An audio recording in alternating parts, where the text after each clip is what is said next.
Hora de conversar com Mônica Bergamo.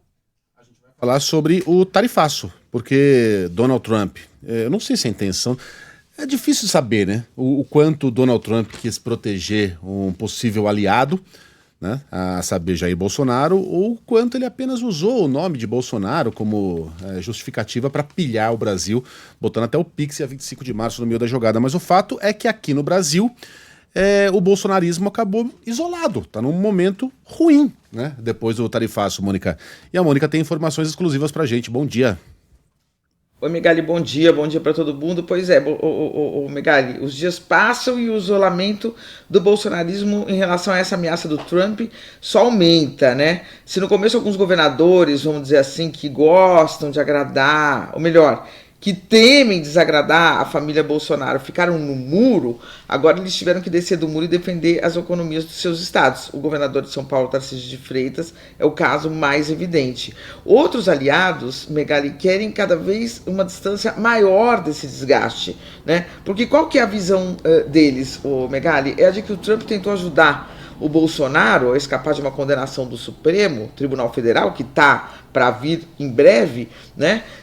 Incluindo ele entre as razões dessa sobretaxa de 50% sobre o Brasil, mas ao associar o Bolsonaro a esse ato, o que ele conseguiu, palavras de um aliado, foi jogar o ex-presidente em um buraco do qual vai ser difícil sair, né? O que aconteceu na prática? O Lula oscilou positivamente nas pesquisas, depois do tarifaço do Trump.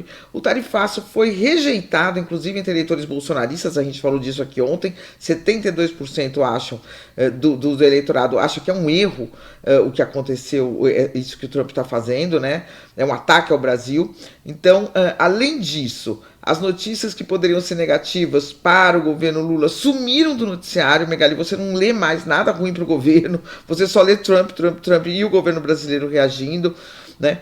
Tudo isso graças ao Trump, né, que na avaliação desses apoiadores deu um discurso de novo para o Lula, recolocou o Lula em uma rota firme, né? Já o Bolsonaro está tendo que se explicar o tempo inteiro, dando entrevistas, tentando explicar o inexplicável, que é o apoio, né, a medidas consideradas por amplos setores econômicos como uma chantagem contra o Brasil, né? Medidas e uma chantagem que podem trazer inflação, que podem trazer desemprego, que podem comprometer o crescimento. Então o Bolsonaro está tendo que explicar que não era isso que ele queria, que não foi isso que eles pediram, mas que eles não controlam o Trump, enfim, tendo aí, ficando aí acuado, né? Caso o Trump não tivesse citado, Megali, vamos imaginar que o Trump não tivesse citado o Bolsonaro nessa carta que ele mandou para o Lula para falar sobre essa sobretaxa. O que teria acontecido, Megali? O estrago cairia totalmente na conta do governo Lula, né? Essa atitude do governo norte-americano poderia ser acreditada a proximidade do Lula com o BRICS, as declarações críticas que ele já deu sobre o Trump, as viagens que ele já fez para a Rússia, para a China. Quer dizer, a direita poderia deitar e rolar, mesmo que isso não fosse real, mas poderia deitar e rolar. Quando ele dá uma carona para o Bolsonaro nesses ataques que ele faz ao Brasil, o Trump conseguiu o oposto. Ele vinculou o Bolsonaro totalmente a essas medidas, ele é o responsável por essas medidas, né? Ele consegue ser visto como responsável por essas medidas, porque o Trump fala dele sem parar, inclusive ontem voltou, né, o Megali a falar, ele é um grande homem, ele é um bom homem, né? Agora, como reverter isso, aquele caminho, vamos pedir para o Trump tirar essas taxações, colocar a carga só sobre o Alexandre de Moraes, isso parece impossível, ou muito difícil pelo menos, porque o Trump não tem o interesse apenas exclusivo de absolver o Bolsonaro, mas sim o Trump tenta enquadrar o Brasil a seus interesses, como já tentou fazer com outros países. Então a situação ficou bem difícil, o Megali.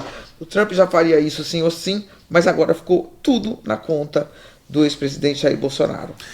E tem o Eduardo, né? E do Eduardo, né? Porque o Eduardo bota pra conta dele, né? O Bolsonaro tem um rosto lá nos Estados Unidos, que é o Eduardo. E que é bem parecido com o rosto dele, inclusive. O Flávio parece um pouquinho mais, eu acho, mas o Eduardo tem a cara dele também. Sim. Tá lá, né? Tem o sobrenome dele, é o DNA dele que tá nessas... E aí, Tarcísio veio com aquela... Ele disse que não, né? Mas eu confio na apuração dos meus colegas, que é daquela proposta lá de o Jair Colegas Bolsonaro. não, tá, querido? Meu furo. Colegas não. Puta aqui, queridinha. Esse foi seu, Mônica? Assina aí, por favor. Pode confiar em mim. Eu me perco nesse canavial de furos da Mônica. Mônica, então pronto. Então eu assino embaixo. Carimba. Essa proposta, o Bolsonaro vai lá negociar o fim das tarifas. Mas, caramba, peraí, o filho dele que tá negociando as tarifas. É ele que fala, vai ter mais, vai ter mais, vai ter mais, e vem mais. Como é que ele quer colocar o rosto dele na negociação pelo fim das tarifas? Será que ninguém percebe essa contradição ululante? Agora, a aposta agora, Megali, deles é a seguinte, que eu já ouvi de uma pessoa bem ligada aí ao bolsonarismo mais radical. A aposta vai piorar para depois melhorar. Ou seja, se realmente a economia for pro buraco não vai, mas se passar por dificuldades, inflação voltar e tudo, aí o Lula vai começar a ter problemas concretos. Então tem essa aposta, é preciso piorar para depois melhorar para o lado do Bolsonaro. Vamos ver. Ô, Mônica, mas ele já está com isso na conta, né? Sim, sim. A gente tem falado nos últimos dias também sobre o posicionamento do governador de São Paulo, Tarcísio de Freitas, e ficou muito ruim para ele isso tudo. Você apurou aí nos bastidores se tem alguma possível mudança de rota, mudança de discurso em relação ao Tarcísio? Olha só, Sheila, o Tarcísio mudou totalmente, né? Ele se desvinculou agora disso. A briga dele com o Eduardo Bolsonaro acabou sendo boa, o Bolsonaro atacando ele, porque ele conseguiu se diferenciar. Tipo, errei, tropecei, mas não sou isso aí não. Tô aqui defendendo São Paulo. Essa é o rumo que ele tá tomando agora. Eu falei com aliados, inclusive, que falam, não, isso vai acabar sendo bom pro Tarcísio, porque não vai ter alternativa contra o Lula, vai ser ele mesmo, porque o Bolsonaro já perdeu a confiança, o bolsonarismo, nomes como Michele, o Eduardo, já tá, todo mundo conclui, depois de uma bomba quase que atômica jogada sobre o Brasil, econômica, né, jogada sobre o Brasil, já não dá para ter dúvidas do que seria um governo liderado pela família, isso é o que eles falam, né, pessoas do Centrão. Então agora só vai ter uma alternativa, que é o Tarcísio. Então foi ruim para ele no começo, porque ele se ligou ao Bolsonaro nisso, mas depois ele teria conseguido encontrar um rumo também. Mas também tá um pouquinho na conta dele, né, Sheila? Primeiro porque ele tem aquele boné Make America Great Again, o boné do Trump. Aquela imagem vai assombrar o Tarcísio na campanha. Tá rodando muito já. Se envolver